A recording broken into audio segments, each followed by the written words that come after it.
PT Jasa Marga memproyeksikan 3,06 juta kendaraan akan keluar dari Jakarta pada periode Natal dan Tahun Baru 2025. Angka ini naik 17,6% dari volume lalu lintas normal. Direktur Utama Jasa Marga, Subakti menyebut pergerakan kendaraan diprediksi mulai tanggal 18 Desember 2024 hingga 4 Januari 2025 melalui 4 gerbang tol utama, yakni gerbang tol Cikarang Utama, Kalihurip Utama, Ciawi, dan Cikupa. Proyeksi bagaimana digambar proyeksi volume lintas keluar Jakarta melalui 4 gerbang utama, yaitu gerbang-gerbang yang krusial yaitu Cikampek Utama, Kalihurip Utama, Ciawi, dan Cikupa selama periode libur Nataru nanti ada sebesar 3,06 juta kendaraan atau naik 17,9% terhadap normal. Jadi itu yang keluar Jakarta. Dan kalau dibandingkan periode Nataru sebelumnya, naik 2,4%. Kepala Korps Lalu Lintas atau Kakor-Lantas Polri, Irjen Aan Suhanan menyebut telah menyurvei jalur perjalanan libur Natal dan Tahun Baru. Aan menyebut ada 3 klaster krusial yang perlu mendapat perhatian khusus saat puncak libur Natal dan Tahun Baru. Ada 3 klaster yang harus kita perhatikan. Yang pertama di ruas jalan tol. Di ruas jalan tol ini masih ada beberapa titik yang potensial terjadi kemacetan.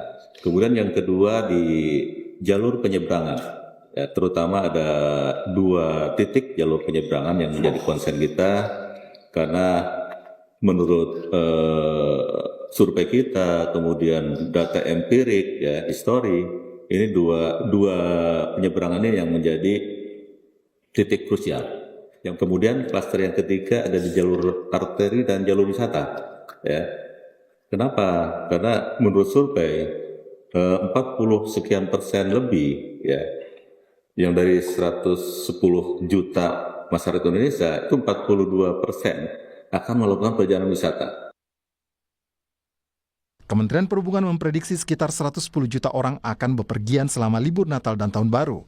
Jumlah ini naik sekitar 2,8% dibandingkan tahun lalu, yakni 107 juta warga yang berpergian. Sementara menurut Jasa Marga untuk libur Natal dan Tahun Baru, diprediksi ada 3,06 juta kendaraan akan meninggalkan Jakarta. Angka itu naik 2,4% dibandingkan tahun lalu. Masyarakat diimbau untuk menghindari perjalanan saat puncak arus mudik libur Natal dan Tahun Baru. Selain memastikan kondisi prima saat mengemudi, kondisi kendaraan juga perlu dipastikan layak agar meminimalisasi kecelakaan saat perjalanan jauh. Tim Liputan, Kompas TV.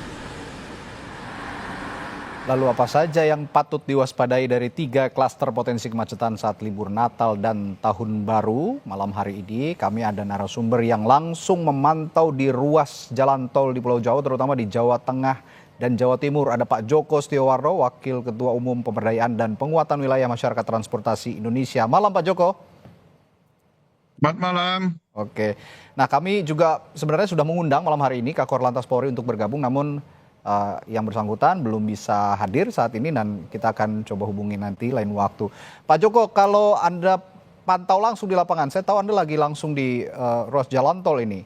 Ini ada 3 klaster kan sebenarnya yang patut diwaspadai atau diantisipasi kalau kata Kakor Lantas. Nah kita bedah satu persatu nih, di jalan tol itu kalau di jalan tol ini proyeksinya ada 3 juta kendaraan keluar dari Jakarta. Nah, menurut Anda apa yang patut diwaspadai dari fakta itu? Ya, sebenarnya kalau di jalan tol memang masih mayoritas pengguna pada saat Nataru ya, dan mudik juga sama itu. Yang jelas kalau jalan tol ini kan kalau tahun ini ada tambahan, kalau di Pulau Jawa ada 2 ruas lah yang fungsional. Itu pertama dari Klaten ke Prambanan lebih kurang 8 km lebih. Yang satunya di seksi pertama dari Probolinggo ke Banyuwangi. Nah kebetulan hari ini kami melihat yang seksi Klaten ke Prambanan. Klaten Prambanan. Dan itu juga saya kira sudah cukup siap lah, artinya dia bisa dua lajur digunakan ya, untuk fungsional. Oke, artinya 3 juta kendaraan ini nanti akan bisa terurai dengan baik begitu ya, sampai ke ruas jalan tol yang ada di ujung timur Pulau Jawa begitu, kira-kira pada libur Natal dan Tahun Baru ini, Pak Joko? Ya, terutama ini yang ke Jawa Tengah. Memang kan pada saat Natal ini paling tinggi itu yang menuju Jawa Tengah. Oke, baik. Ya, memang nanti ada yang ke Jawa Timur juga kalau dia menggunakan jalan tol gitu ya. Ya, kita tahu juga bahwa jalan tol Trans Jawa ini kan sudah tersambung hingga ujung Pulau Jawa. Lalu bagaimana dengan jalur penyeberangan seperti pelabuhan, bongkar muat, termasuk antrean kendaraan yang juga ingin masuk ke dalam kapal penyeberangan? Pengaturan yang ideal bagaimana, Pak Joko? Ya, ini yang penting jangan terulang kasus seperti Lebaran 2024 ya. Ya, Sebenarnya kalau mengikuti Lebaran 2023 itu lancar-lancar aja. hmm, Artinya ini kan kita 3 bulan lagi, 2 bulan lagi lah menghadapi musim Lebaran. Ini persiapan agar tidak terulang kasus Lebaran 2024. spesifiknya kasus Nah, yang mana, Pak Joko? untuk Lebaran musim Lebaran kemarin kan agak tersendat juga kan, tetapi 2023 itu lancar Oke, ya. secara spesifik Nah, kasus di artinya pelabuhan mana? Maksud saya, ini Merak Bakahuni, Merak Bakahuni ya, Merak selalu Bakahuni. jadi problem Ya, memang. Ya, nah, sebenarnya 2023 sudah terurai bagus lah, oke, artinya sepeda motor lewat Ciwandan, kemudian mobil bus penumpang itu di Merak ya. oke, Kemudian angkutan barang juga sebagai pada saat itu ke Ciwandan. Saya pikir tiga moda itu harusnya terpisah, ya, ya. Apalagi sepeda motor ini terlalu lama biasanya malam, tapi memang tidak sesibuk pada saat Nataru lah, mudik Lebaran. mudik Lebaran. Tapi setidaknya menjadi barometer kalau seandainya ini bisa lancar, insya Allah nanti pada saat mudik Lebaran juga bisa lebih lancar lagi. Ya Iya, tentunya yang penting itu jangan ada toleransi. Kesalahan masa lalu adalah ada toleransi bagi yang belum memiliki tiket. Itu jadi kalau masuk jalan tol atau di buffer zone yang sudah siapkan ada 3 lokasi, hmm, itu diperiksa. Kalau memang dia tidak memiliki tiket, ya sudah keluar aja dulu sesuai dengan jadwalnya, ya. gitu loh. Jangan nanti ada penjualan tiket sepanjang jalan itu kan ditutup Ya. aja semua itu. Saya ingat betul memang masih ada kegamangan waktu tahun 2024 kemarin pada musim Lebaran di Merak Bakahuni sehingga ada salah paham soal rute penyeberangan yang masih terjadi ini yang harus dibenahi yang dimaksud oleh Pak Joko tadi. Nah, lalu bagaimana dengan jalur arteri termasuk jalur akses lokasi wisata karena kan libur Natal dan Tahun Baru ini bukan hanya yang merayakan Hari Raya Natal tapi juga yang tidak merayakan Natal juga ingin berlibur di Tahun Baru. Ini kan juga sumber kemacetan juga biasanya ada di tempat-tempat wisata. Apa yang bisa diantisipasi kira-kira? Pak Joko? Baik, Pak Joko ini sedang dalam perjalanan, saudara. Jadi memang ada sedikit gangguan komunikasi, sedang memantau ruas di ruas jalan tol sebagian di Jawa Tengah dan juga akan menuju ke sebagian ruas jalan tol di Jawa Timur untuk memastikan bersama Jasa Marga juga bahwa 3 juta kendaraan yang diprediksi akan keluar dari Jakarta menuju ke sejumlah daerah di Pulau Jawa termasuk Secara Jawa umum Tengah memang dan kalau Jawa beda Timur. samanya beda. Ya, sepertinya sudah bergabung kembali Pak Joko. Ya, Ya, Pak Joko, tadi saya tanyakan kalau di wilayah lokasi wisata begitu, ini kan juga sumber kemacetan karena mereka yang ingin liburan juga yang tidak merayakan Natal juga ingin liburan Tahun Baru. Gimana kira-kira antisipasinya kalau soal daerah-daerah wisata? wisata-wisata ini memang di kita itu lebih banyak orang menggunakan kendaraan pribadi itu jadi problemnya kan. Iya, betul. Belum lagi aset ke wisata itu jalannya tidak begitu lebar lah. Hmm, Nah ini yang jadi masalah.